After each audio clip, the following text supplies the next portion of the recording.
समय की बात है, माता पार्वती और शिव जी हिमाचल में भ्रमण करते आते रहता है। और भ्रमण करते गाते समय माता जी की जिज्ञासु होता है, प्रभु मैं आपसे एक प्रश्न पूछूं? शिव जी बताता, देवी पूछो। जब वो इन्हें पूछता है, प्रभु आप मेरा ये बताओ, जहाँ जहाँ आप रह रहे हैं, जहाँ जहाँ शिव मंदिर है, जहाँ जहाँ आप रह रहे हैं, मैं उधर हूँ, पूछता है। और जहाँ मैं हूँ, जहाँ मेरी जगह है, उधर आप हैं, ऐसा पूछता है। माने इसकी तात्पर्य ये होगा, जहाँ जहाँ शिव जी का मंदिर है उधर पार्वती है, जहाँ जहाँ शिव जी का मंदिर, पार्वती का मंदिर, उधर शिव जी है। अब दोनों जगह में है नहीं, है बता। देवी तुम जहाँ निवास कर रहा है, जहाँ दुर्गा जी का मंदिर है, देवी जी का मंदिर है, काली का मंदिर, उधर मैं जरूर हूँ, लेकिन जहाँ मैं रहता उधर तुम्हारे अवकाश नहीं है। माता कोपित हो जाता है, होने के बाद क्यों नहीं है, ऐसा दिखाएंगे तुम कुछ समय के बाद। वो बात भूल जाता है। कुछ समय के बाद, कुछ साल बीत गए, कुछ समय बीत गए, समय बीतने के बाद फिर भ्रमण करते हुए आते हैं उसी जगह हिमाचलों में, कंदरों पे, हिमाचल में पहाड़ियों में भ्रमण करते, शिव पार्वती आते रहता है। और शिव जी क्या करता है, अपनी शरीर के अंदर से ज्योति रूप से अलग हो जाता है। शिव जी की बात याद थी, ये तो पार्वती तो भूल गए थे, उनको दिखाना चाह रहा है ना, या मेरे से अलग कौन है। जब गोरखनाथ जी ने, शिव जी का करता है, अपने स्वरूप के अंदर से ज्योति रूप से बगल में आ जाता है, दूसरा रूप से आके एक पहाड़ी में तपस्या करते रहता है, एक पहाड़ी में तपस्या करते रहता है। तपस्या करते हुए और पार्वती से कहता है, पार्वती तुम जाओ, कोई योगी ध्यान में है, देख तो लो, ऐसा कह देता है। गोरखनाथ जी, शिव जी ने बताता है, कोई योगी ध्यान में कौन है, देख तो लो।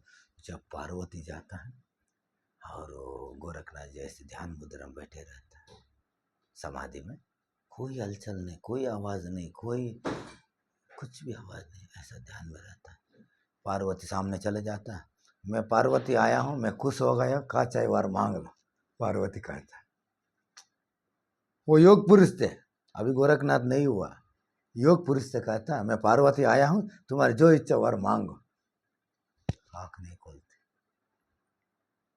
आँख नहीं खोल रहे, कोई हलचल नहीं, कुछ नहीं। माता पार्वती एकदम गुस्सा हो जाती, मैं स्वयं देवी आया तो मेरे को अपमान कर रहा है। माता पार्वती मेरे का अपमान कर रहा है। हाँ, माँ देखते रुक जाओ, मेरी शक्ति देखो। माता जी क्या करता है, बारिश करा देता है। जो ध्यान मूर्ति में रहता है ना, ध्यान मूर्ति के ऊपर, वो ध्यान में स्थित हुआ पुरुष के ऊपर, वो योगी के ऊपर बरसाता है, कोई असर नहीं पड़ते। अप्सरा को नचवाता है, कोई असर नहीं पड़ते। तूफान करवाता है, कोई असर नहीं पड़ते। पार्वती हार जाता है, क्या हो जाता, थक जाता है।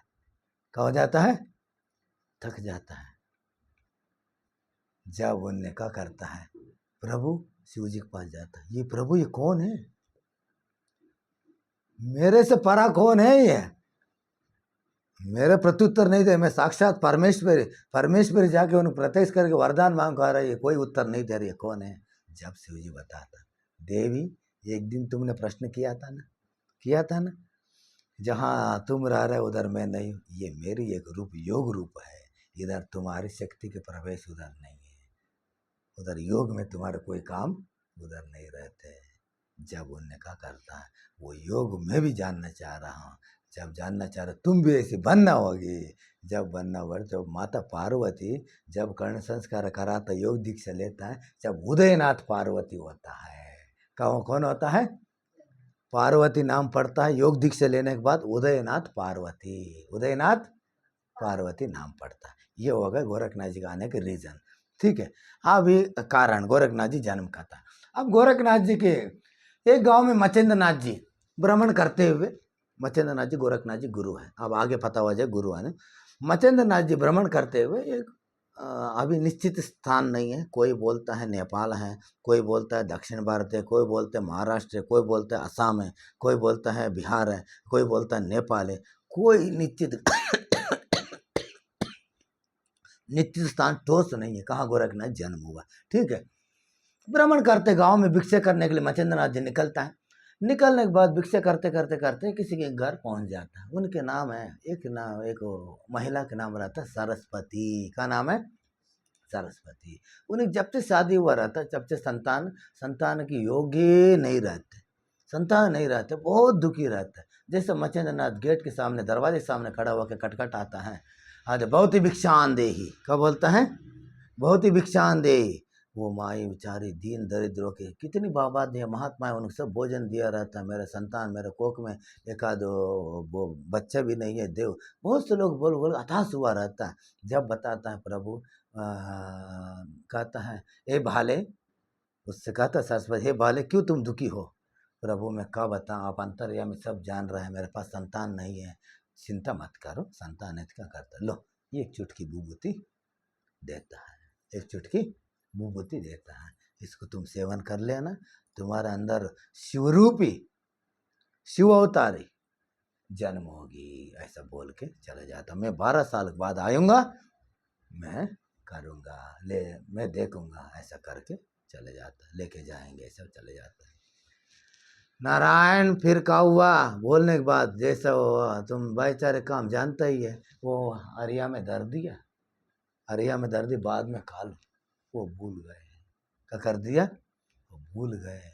जैसा वो याद आ गए, शाम को जैसे खाने लग गए, पति आ गए, हाथ पकड़ गए, क्या कह रहे, अरे कोई स्वामी जी आए थे, विभूति दे दिया है, इससे संतान हो जाएगी। अरे विभूति दे दी, संतान हो जाएगी, चूल्हा में कितने राख पड़ा है, ये सब खाने से कोई संतान हो जाएगी, हैं? अरे किसी बात मत मानो, का पता किसने विभूति का करके दे दिए, तुम संग ले जाएगी। ऐसा इनने भ्रमित करा दिया। हटाने के बाद फिर वो बात है, दूसरा महिला पता हो गया पड़ोसी को, वो पड़ोसी बोलता है भरोसा नहीं करने बाबा जी को, संगी ले जाएगी। तीसरा औरत के पास पहुंच गई, ये बात है। पहुंचने के बाद भैया आज नहीं, इतने विभूति खाने से मोड़ी मोड़ हो गए तो सारा संसार का आदमी ये चूल्हा के राख नहीं खा जाता थी। उनकी अविश्वास करवा दिया। क्या करवा दिया, अविश्वास। विश्वास ने अविश्वास, जैसे खाने को औरत इनने खाया नहीं, क्या कर दी पता, उठा के वो किटकी के अंदर से गोबर के अंदर, गोबर कूड़ा डालता है ना, कचड़ा हम लोग डालता है, उसके अंदर फेंक दिया। क्या कर दिया, फेंक दिया। फेंकने के बाद वो कोरा कोरा ही रह गए, उनके अंदर फिर संतान कहाँ हुआ। फिर कुछ समय बीता, 1 साल 2 साल 3 साल 4 साल 5 साल 6 साल 12 साल, 12 साल हो गए। मच्छिंद्रनाथ फिर आ गए, 12 साल हो गए, मच्छिंद्रनाथ फिर आ गए। अलग बहुत ही भिक्षान देही। जब ये माई देखा गए, फिर वो बाबा जी वही है। हाँ माई कहाँ, पुत्र कहाँ आपकी, बता कहाँ पुत्र कहाँ। मच्छिंद्रनाथ जी कह रहे हैं, प्रभु वही नहीं मेरे संतान, ऐसा हो ही नहीं सकते, मैं सूर्य नारायण की मंत्र द्वारा अभिमंस करके दिया है, वो ही नहीं सकते, तुमने खाया नहीं है, झूठ बोल रहे तुम, खाया नहीं है। फिर वो रोता है, इतनी आंसू बहा जाता है, रोता है, देखो मेरे एकदम रोम रोम खड़ा हो जाता है, ऐसे रोता है, बहुत तो आनंद बाश, मैंने दुखी की, बहुत रो के कपड़ा पूरे गीले कर लेता। प्रभु सही बात है, मैंने सेवन नहीं किया, चलो दिखाओ कहाँ डाला। जैसा 12 साल से कूड़ा कचड़ कितनी बड़ी हो गई। हाँ, जब उनके अंदर खोदता है, 12 साल के लड़का निकल जाता है। कितने साल के लड़का, 12 साल के लड़का गोबर के अंदर से निकलता है। 12 साल लड़का निकलता, निकलने के बाद फिर बोलता है, गोरख तुम गोबर से जन्म हुआ, इसलिए इसके नाम आज के तेरे नाम गोरख होगी, शिव अवतारी तुम गोरख हो। क्या बोलता है, शिव अवतार गोरख है, ठीक है चलो। फिर गोरखनाथ जी मच्छिंद्रनाथ जी साथ चलने लगता है। वो माता बहुत पाँव पकड़ता, प्रभु मेरे को बच्चा पाँव पकड़ता, मैं तुम्हारी माँ हूँ। वो सवाल पूछता है, तुम मेरा माँ है, मेरे पेट में पाला तुम 9 महीने, तुमने मेरे पेट में पाला था क्या, और मैं 12 साल गोबर में रहा, तुम मेरे माँ नहीं, मेरे गुरु जी है, ना मेरा कोई ना माता ना पिता, मेरा गुरु जी सब कुछ है। ऐसा करके गुरु जी को चल जाता है। जब वो शिव अवतार गोरखनाथ जी गोबर से प्रकट हुआ, इसलिए विभूति से प्रकट हुआ, इसलिए उनको गुरु गोरखनाथ जी कहा जाता है। गोबर से प्रकट हुआ, गोरख से प्रकट हुआ। ये गोरखनाथ जी कथा है।